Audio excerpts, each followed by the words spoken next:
If you watch TV for free using an antenna, tune in. Rescan Day is happening June 31st at 12 a.m. What does this mean for you? If you are using an antenna to watch TV for free, you will need to rescan your TV on June 31st at 12 o'clock a.m. when we move to our new frequency. Rescanning is when your TV finds all the available channels in your area. Once you rescan, you will still find us at the same place on channel 15. Rescanning is straightforward and requires no new equipment or services. Select Scan or Auto Tune from your TV or converter box menu. Instructions are often found by pressing the setup or menu buttons on your remote control. If you watch TV through a cable or satellite service, you do not need to rescan. Your service provider will do it for you. Visit www.tvanswers.org for more information on rescanning. And if and when your other local stations are moving frequencies and make a plan to rescan, keep your eyes here too. We'll keep you posted.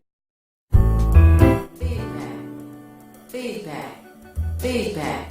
Hi, this is Theo Broughton, And I am Thabiti Mpinga, inviting you to join us each Monday at 9 a.m. for Feedback. a positive image production by Hood Research. Encourage others to tune in each Monday on Comcast Detroit, Roku, Amazon Fire TV, watch WHPR TV Network anywhere. and take us along with you. Feedback. And I want you to know that each and every month we plan to be here for an hour and a half. So stay tuned and let us know what you think. We want you to be sure and share with us at our meetings on the second Saturday of each month, and I believe that July, the second Saturday, will be the 13th. And I want you to know there's going to be a drawing at 3 p.m. We're going to have a nice prize that day. So, thanks for tuning in. Thanks for sharing. And Thabiti, before the break, we were talking about the culture in our community, the attitudes in our community, coming out of your comfort zone. And it just seems to me that many of the images that our young people are growing up with are causing them to be negative, act negative, look negative, etc. And I'm beginning to wonder, as I listen to you, if men who are going into their 30s and 40s are trying to impress young girls,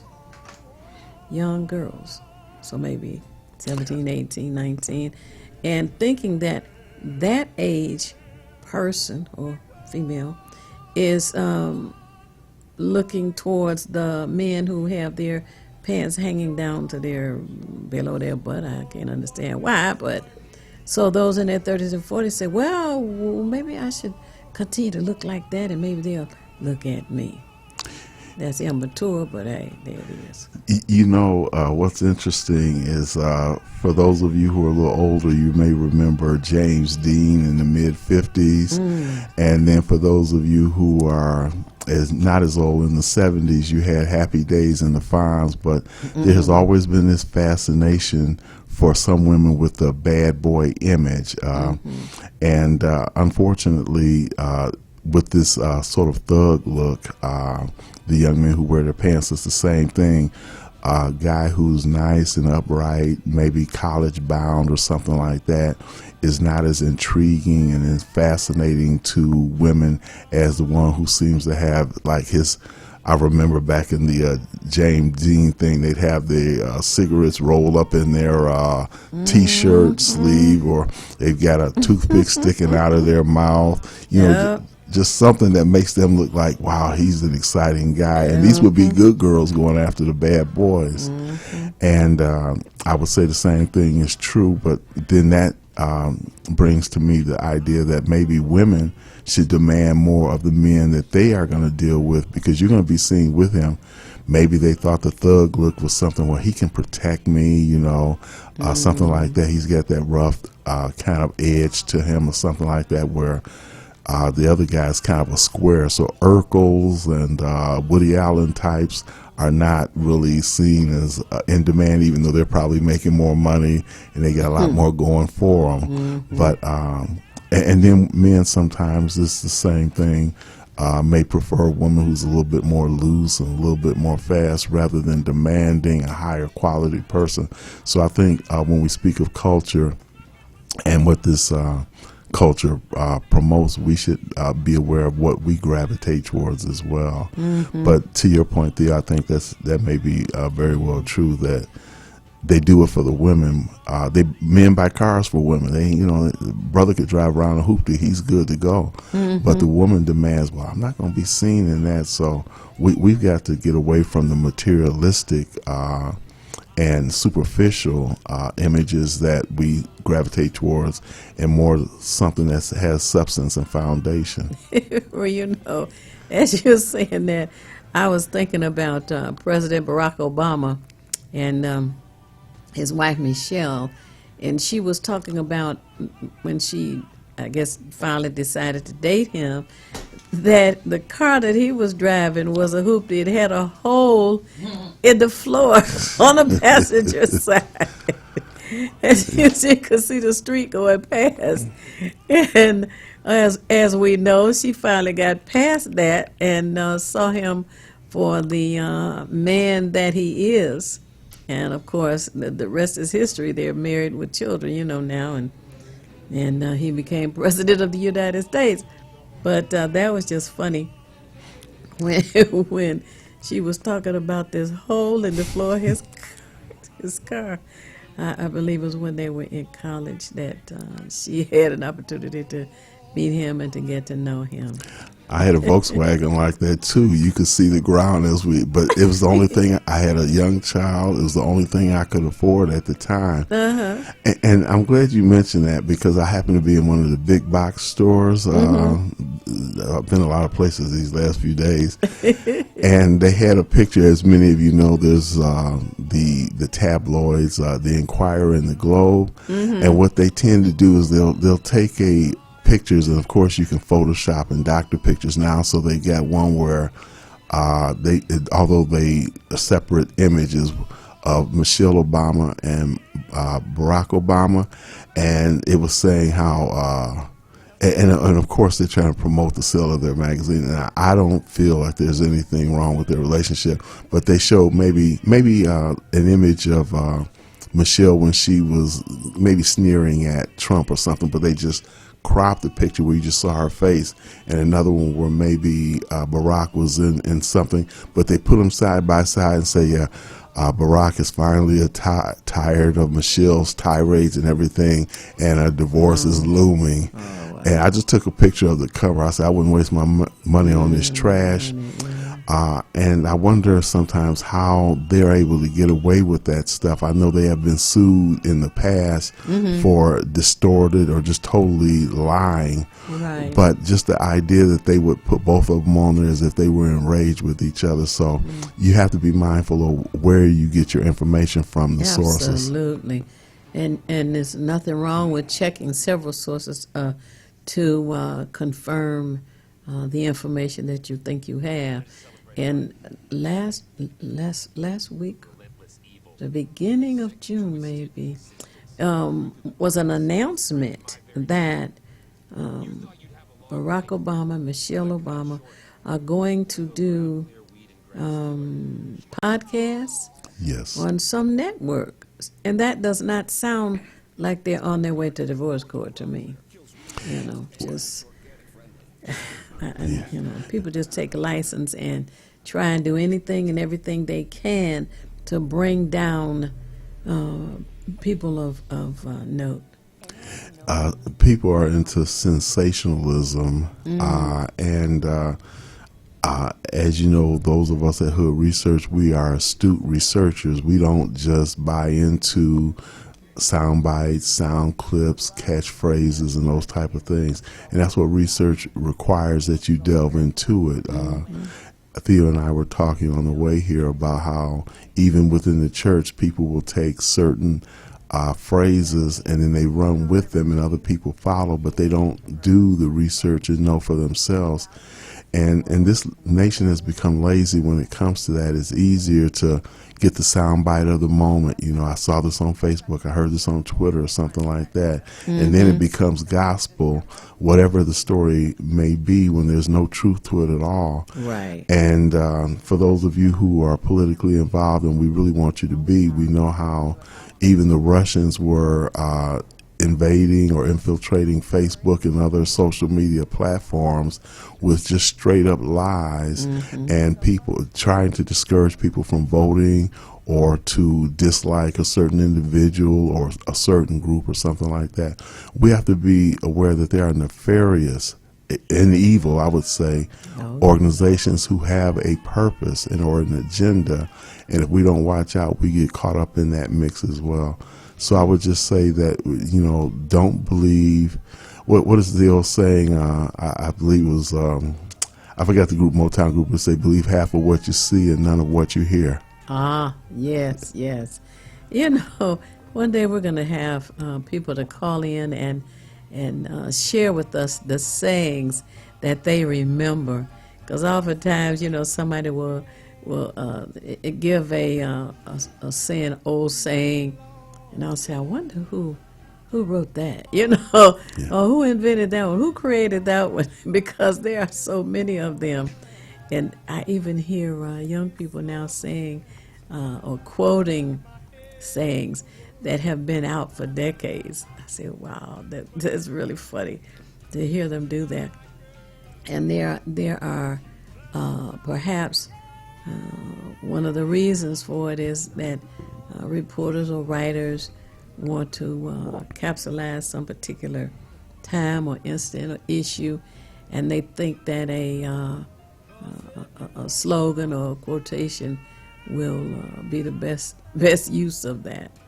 So. Cliches, old wives' tales. Yes. And just to show the influence, there's something, I'm not really sure when it's going to be aired, but they're talking about the influence of black culture on the world. And when we look at some of the media, and I notice even professional news people are starting to use slang terms like the phrase 24/7 originated within the community 24/7. So now you'll hear news people, it could be George Stephanopoulos, and somebody on that elite level of media who will use those same phrases, and half of them don't know where it came from. It's now pop culture again. Right. But you know, there are the ones that I think are not beneficial for our men in general, but black men in particular. You know, there's a saying, they don't even know who wrote it, because I've been researching it to find out where the heck it came from.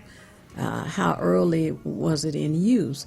And that is the little saying, boys are made of nails and snails, and puppy dog tails. And little girls are made of sugar and spice and everything nice. And that's a quotation that has been around for decades and decades. And it's negative towards little boys. But why do we have the negative quotes? You have negative. Black magic now is supposed to be so negative. You have the blow me away. To me, that's negative. Why would I want to, use that? We need to have more positive, as you say, cliches that would be more supportive of the young folks in our community. And you know, I was glad when the magazine, the men's magazine, came out and showing the three-piece suits and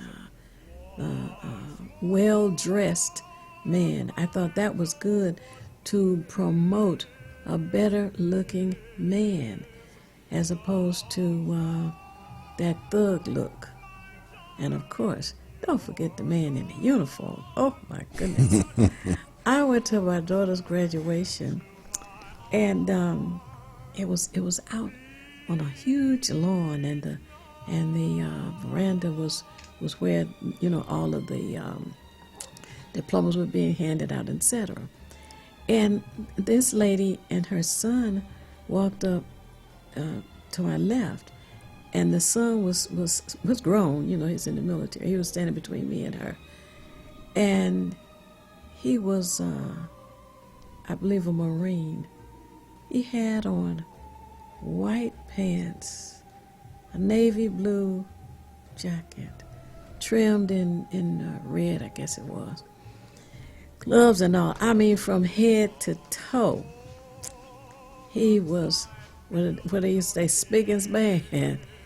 And I turned to him and I said, excuse me, do not misunderstand what I'm going to say.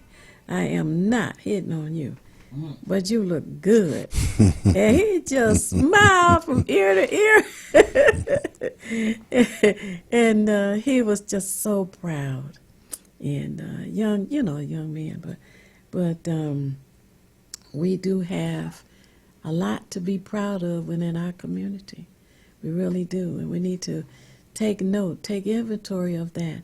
Be proud. Say that you're proud. Give people compliments. You know, you can let them know, I'm not trying to hit on you or anything, but I just want you to know that you are looking good, and be proud of it. So, anyway. And I do the same thing when there's women who are loose, maybe low cleavage, and then I see women who are elegant in their style and their taste, and I have to acknowledge it. And as you say, Thea, I'm not hitting on them. I'm paying them respect and compliment for carrying themselves in a way that I wish other women would. And this goes across all racial lines when it comes to women, because again, some will be wearing, I guess, what they call the Daisy Dukes, and they don't care how much of their backside is hanging out of the Dukes or how low the jeans are on, so that you can see their G-string and that kind of thing. And I remember records would say that's not the kind of girl I would take home to mama. Well, if you did take her home to mama, you know what mama would say. So obviously she's not going to cross that door. But we have to set standards, and someone who does not meet our standard cannot be in our circle, no matter what else they got going for them, because image is perception. And I admit one time back when rap came out, I was wearing a bandana. I'd have my hat on backwards, and it'd be cocked some kind of crazy way, my baseball cap. And I told my brother, and he straightened me out real quick on this one. I said, yeah, well, this is the kind of look to keep people from messing with you. And then he said, yeah, that's the kind of look that also get the police on your case, too. I stopped that immediately. I thought, okay, yeah, people might not be messing with me, but the wrong people will mess with me. So, and they don't know I'm a good guy, college grad, that kind of thing, because image is perception. And even when I would go in different stores or businesses, there's a way that when you walk in there, if you're dressed a certain way, they'll address you, hello, sir, hello, madam. And there's another way that you look where they're going to start watching you walk around the store, see if you're trying to shoplift or something. So we have to be aware of the image we set. And I notice even, I mentioned my nephews, but I notice even when I'm around certain young men now, if I go in a place, they will actually try to straighten themselves up. They know they're not right. But for that moment, when they're in the presence of what they consider men or real men, they will try to adjust themselves because they know that that's what they should be doing. In the first place. Well, that's an excellent point. And I've heard some people complain about, well, why don't so-and-so clean up their yard, or why don't they do this, why don't they do that? But when you live in a city that has hundreds of thousands of people, that's when the city establishes ordinances, codes by which people should live. Because everybody is not raised the same way, unfortunately. Everybody does not have to go to church to be a good neighbor. You can be a good neighbor without that. And they have to have the ordinances and codes. There needs to be enforcement. Now, there are some things they want to come up with that I think are going a little bit too far. When you start talking about putting cameras in the intersections and the lights, now that's, and talking about facial recognition, I think that's taking it a bit far. And we will work to have someone come on with us who will talk about the do's and don'ts, the positives and negatives about cameras in the intersection. But I do understand that there has to be a series of laws, ordinances, codes by which the city is to be run, or else you'll have some folks just bullying and this man, I'm taking this, you know.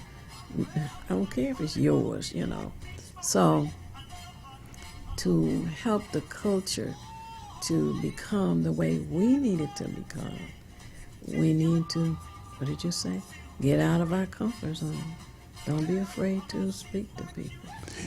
You know, I know the facial recognition, and the chief of police was on television speaking about it as well. Mm-hmm. One of the things that some of the opponents were saying, and I can agree in part with that, is that you can also be a case of mistaken identity. So you think this individual who resembles somebody else is actually, then they're not who that person is, but that person can be approached by law enforcement, you know, and maybe even antagonized. I experienced that in my teenage years. Mm-hmm. And this is way, I mean, we're talking about 70s, where they're going to tell me who I am when I told them who I was, and my ID showed who I was. Mm-hmm. So I say that because there's a potential for abuse as well. Yes. When you have something like that. And someone mentioned there was a movie with, I believe it was Tom Cruise, called Minority Report, where they call themselves anyway in the movie, anticipating the fact that you may, they could arrest you because they anticipated the fact that you were going to be a criminal, even though you hadn't committed a crime yet. What? Yeah, it's insane, but it just kind of shows that some of this stuff can go off the charts. Yes, too far. Much too far. Wow. That's yeah, just the idea that, you know, and they're going to be insistent that I was who I wasn't. I'm like, no, but fortunately the issue resolved itself in a proper way, because you get defensive when somebody, particularly when they're wrong, accuse you of something. You have to stand your ground and say, well, look, you got it wrong. And then they're insistent, well, no, we don't have it wrong. We saw you at such and such a place. So we have to be able to, as you say, with the court monitor, but also with police and other agencies, to be able to challenge those kind of things to avoid the potential abuse, because people have died by measure of mistaken identity. And it's too late after that, or they have been physically abused because they were misperceived. Well, you know, I remember years ago, David Duke, for those of you who may not know that name, David Duke was a part of the Ku Klux Klan, and he was in Louisiana, I believe, when they did this interview, and he said that we're taking off our sheets and we're putting on three-piece suits. We're joining different organizations. And the police department was one of those organizations. And today we seem to have more and more good old boys, if you will, or ex-Klan members on the police department. And they are using the laws for their own hateful benefit. And this is one reason why the people in our community need to consider being a part of the police department, neighborhood watch, sheriff's department, state police department, FBI, because you at that point have an opportunity to get the training. You have the opportunity to monitor what is going on. You have an opportunity to share the information with those lawmakers who could make a change. But if you just continue to allow the good old boys or the ex-Klan members to join over and over and over again, then we end up being subjected to an occupying force. In Florida, this was like maybe 3 or 4 years ago, 3 officers were terminated because they were found to be KKK members. And recently, and I'm not sure, but I think it was, I'm not sure the state, but recently 4 officers, this is pending now as a matter of fact, are up on charges. There was a African American undercover officer who was beaten by 4 Caucasian officers. Even after he said who he was, I guess they didn't believe his story because he was undercover. So now all of them are up on charges, and this happened within the last week or two. So it's something for us to be mindful of. And I just add this, that of course marijuana is legal in Michigan, but that don't mean that you should take it. You take the potential for employment out. And not only for police force, but from any employer doing it. It can be legal, but it doesn't do you any good to have it in your system, or whatever may be the case, where you are unemployable, or you're employable but in a lower status than what you could really achieve or aspire to because of that. And why you want to alter your mind anyway? Well, this is where discipline comes in as well. And this is where planning comes in. And I think that JA was a good program that was in the schools. And when I would drive down Grand River, I would see this huge building on, I believe it was Hubble, in Grand River. Right. And then one day I drove past and it was closed. And next thing I know, it was not in the school system anymore. For those who don't know, JA stands for Junior Achievement, gave children an opportunity to learn about business. I mean, with the smallest participation, they would make keychains, they would make potholders, they did other little things, and they had an opportunity to sell them to their family and neighbors and friends and church members, and they were in business. But it gave them an opportunity to see what it is like on a minor level, as minor as it was. It gave some children an understanding, that's what I want to do, that's what I want to be. And they went on and got into business, you know. But as things go now, it's not there anymore. Our young people just don't get the kind of encouragement. So I need to let parents know and relatives and friends know, encourage the young people, if they have a lemonade stand or whatever it is, to continue, because that's one of the things that will build our community. And what you say, cooperative economics, participate in that, even with the little ones, so that they grow into strong, confident business people within the community and help us all to grow. We are down to the last, I guess, minute and a half of this show. And I want to say thank you to all of you who have tuned in with us for this hour and a half this morning. And I want you to know it's not necessary for you to know everything. What is necessary is for you to know how to find what you need when you need it. We encourage you to take classes at Wayne County Community College. That will help you to find things. We encourage you to join Hood Research at the meetings that we have on the second Saturday of each month. We meet at the Daybo Center from 2 until 6 p.m. We want you to join Hood Research and participate with us. And the Beatty? 2 things. First, for your nieces, nephews, grandchildren, and children, they're out of school now, but make sure that you take them to different venues and expose them to things. The Cultural Center is open, and most of it's free. The DIA, the library, the Detroit Historical Museum. Don't let them just have a long summer without anything that they do to better themselves. And as I always say, if you want to be nothing, do nothing. But the only problem with doing nothing is you never know when you're finished. And help us to research information and share with us to help us all make better informed decisions. Tune in again next week, 9 a.m. Peace. And now stay tuned for Get in the Know with Marley Marley B.